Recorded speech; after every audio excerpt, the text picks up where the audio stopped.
ਦੋਸਤੋ ਤੁਸੀਂ ਦੇਖਦੇ ਪਏ ਲੁੱਡਰ ਪੰਜਾਬ ਟੀਵੀ ਤੇ ਮੈਂ ਤੁਹਾਡਾ ਮੇਜ਼ਬਾਨ ਮੁਹੰਮਦ ਅਹਿਮਦ। ਸਭ ਤੋਂ ਪਹਿਲੇ ਜਨਾਬ ਆਪਣੇ ਚੈਨਲ ਲੁੱਡਰ ਪੰਜਾਬ ਨੂੰ ਕਰਨਾ ਹੈ ਸਬਸਕ੍ਰਾਈਬ, ਬੈਲ ਆਈਕਨ ਨੂੰ करना है प्रेस ताकि मेरी आने वाली अच्छी और बेहतरीन वीडियो जनाब मेरे वीर वेखन। सब तो पहले जनाब वीरा वास्ते वैल लैके आए हैं और चोलस्तानी का तो जनाब साहिवाल का क्रॉस के मेरे वीरा तसली करनी है जनाब। हर चीज़ की धुन वेखना है, थन वेखना है पूरा मुठ का और हर चीज़ जनाब तसली करनी। चुआई ऑनलाइन बिच पवावांगे और जनाब मगर बच्ची है मुल्लों बड़ी मुनासिब है जनाब, मुल्लों भी अलहमदुलिल्लाह जायज़ है।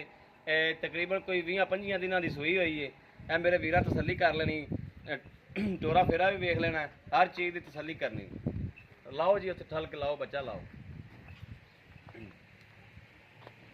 मगर बच्ची जनाब बड़ी जड़ा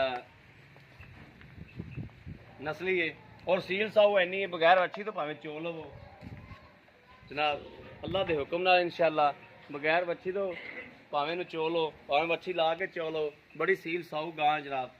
और बच्ची तो बगैर भी लैनी हो, बच्ची तो बगैर भी मिल जाएगी। बच्ची सने लैनी है, बच्ची सने दे देंगे जनाब। है बच्ची भी मेरे वीरा तसली करनी।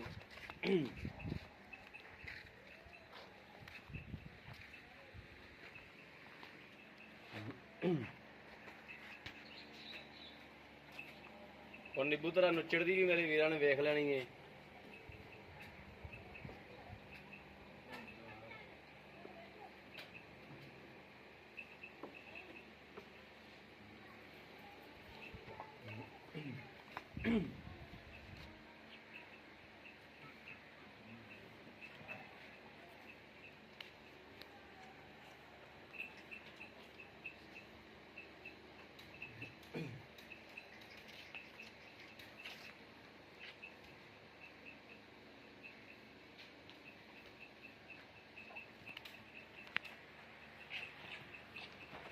तो मेरा ख्याल सही नहीं आ रही, उधरों आके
बर्तन उठा दी।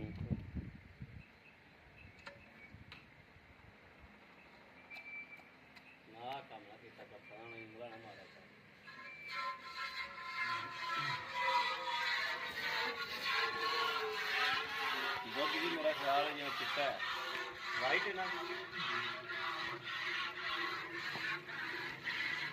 निकलता ही नहीं।